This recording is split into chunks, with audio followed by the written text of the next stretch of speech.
Midlife crisis. That's what I named my ship. I'm sure I don't need to explain why. I bought her on a whim, dreaming of sailing away on the ocean and starting a new life. In the 5 years since I had tied her to the dock, she'd lost her pristine sheen and that new boat smell that had attracted me to her. She was still seaworthy, but I regretted not taking her out on her maiden voyage sooner.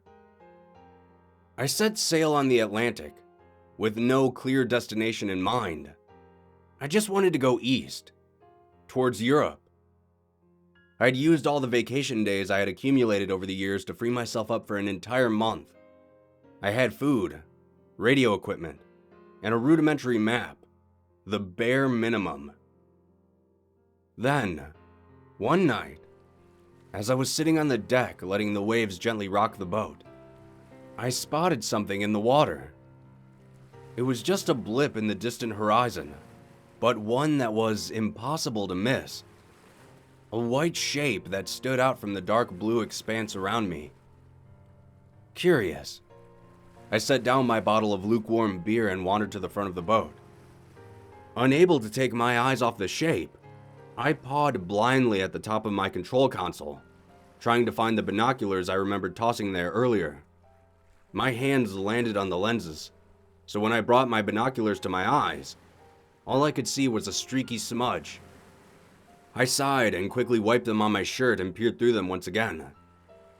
I expected to see a wayward buoy or some sort of flotsam, but instead, I saw something impossible.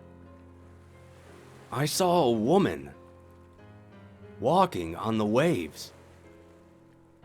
She rose and fell with every swell of the ocean, neither sinking nor floating.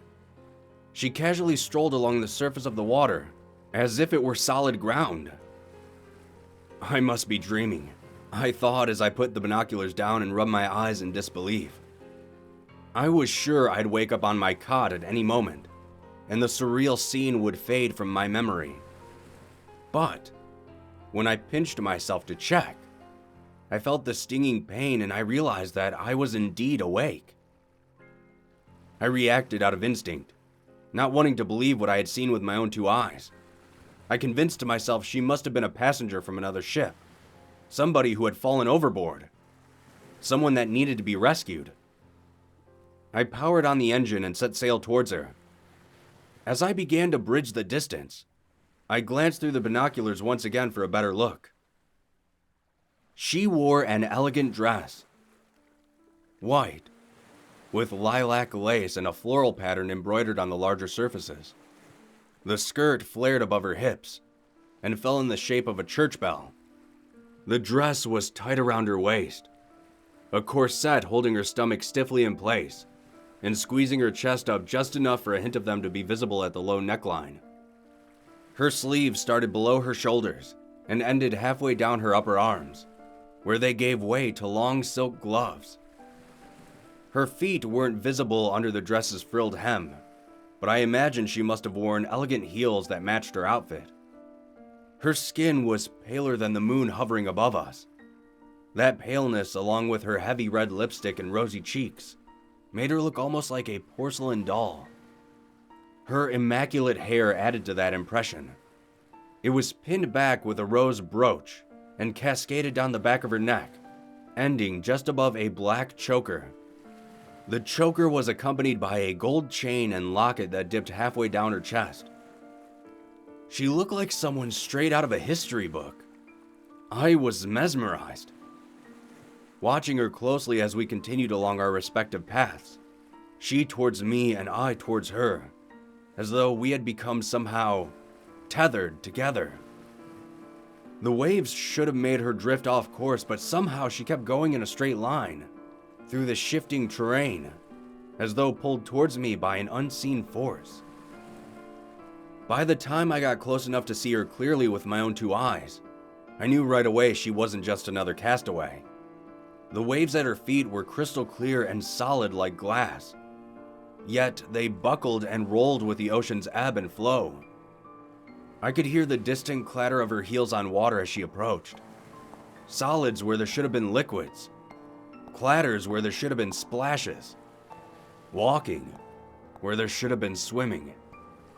The discrepancies were disorienting. Maybe I should have been afraid of her, but I was too fascinated, too captivated by the solemn smile on her face. I cut the engines, trusting my ship's forward momentum to take me the rest of the way to the stranger. I didn't want to risk overshooting and having to turn around. I had the strangest feeling I'd only get one chance. A gust of wind brought the smell of roses to my nostrils. A pleasant scent, if not for the fact that it masked a hint of something else.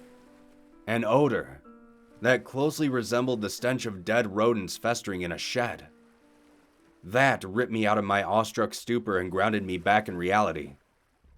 She was the distance of a football field away when the fear started to creep in. When the impossibility of the situation brought worry to the forefront of my mind. Who or what was she? The ship came to a graceful stop and, for a moment, I considered turning tail and running. I couldn't do it though. Curiosity, fascination, sheer stupidity. I'm not sure which was to blame, but I was compelled to stay put. I waited for her, and when she came within range, I threw her a life preserver so I could pull her on board. She caught it in her hands and held it against her chest. Air then sputtered out of it as it deflated and crumpled into pieces. Probably from 5 years of neglect, I figured. The woman's sad smile remained. I motioned for her to go around back where she could climb the ladder to the deck. With a slight shuffle, she circled around the starboard side. I followed her to the back of the ship and dropped the ladder into the water. My heart pounded against my chest like the waves against the hull of my ship. I was afraid of her, but she seemed so harmless, so desperate for help. I couldn't have anticipated what would happen when she got on board. As she climbed the rungs one at a time, I could hear the grating sound of metal bending and buckling. I should have realized what was happening, but I didn't. Not until I saw it with my very eyes. Her hands grasped the railing tightly. The paint crackled and chipped away. The metal rusted. As soon as she pulled herself on board, her feet began to sink in the wooden floorboards. They decayed beneath her and turned to mush. Panic set in, and I screamed at her to get off, but she simply walked towards me, her face twisting as she let out a desperate, soundless cry. Instinct took over. I shoved her, hard enough that she fell over the side of the ship. So hard, in fact, that I staggered forward and tripped on the hole in the wood. From over the edge of the ship, her hand shot up and clutched my arm tightly. I could feel my skin stinging violently, as though from a bad sunburn. With a forceful tug, I jerked myself free, but the damage was done. My skin was starting to flake off, exposing my raw epidermis. Even the cool ocean breeze felt agonizing against it. The woman pawed at the ship, her hands corroding its sturdy hull. As I peered over the edge, I looked at the bright crystalline surface at her feet and I saw her reflection. It was horrible. Her hair was disheveled. Her dress was stained with black handprints, and her face was covered in boils and scarred skin. Her expression, however, was the same. Sad, desperate, lonely. I could hear water trickling into the boat from below deck. She had made a hole. Whether on purpose or not, I'll never know. I quickly ran to the front of the ship and started the engine at full speed, then raced below deck to seal the hole.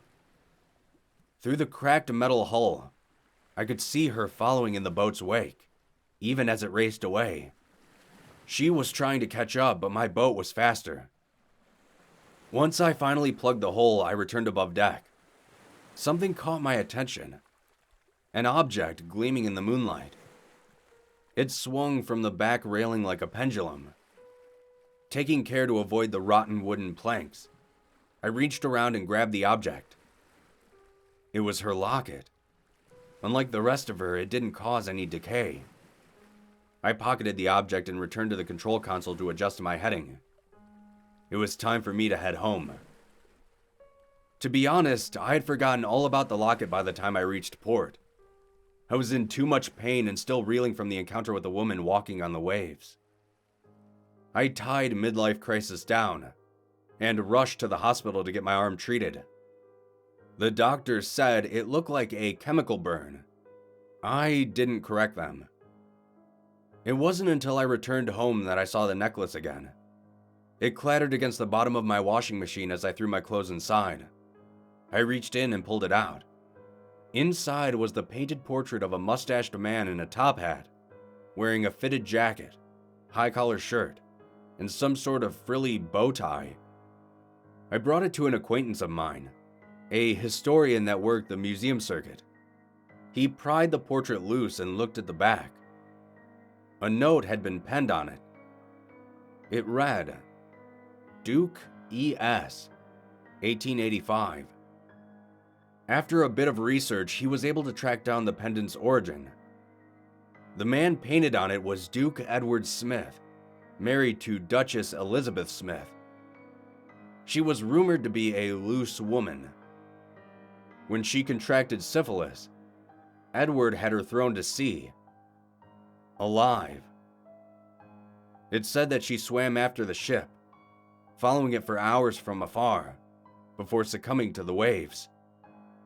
Edward's life ended just a few years later. He was executed on suspicion of witchcraft. Now, Elizabeth wanders the ocean, suffering a punishment unfairly disproportionate to her alleged crime. She walks on the waves, looking for a ship to save her. But everything she touches withers away. She can never be saved.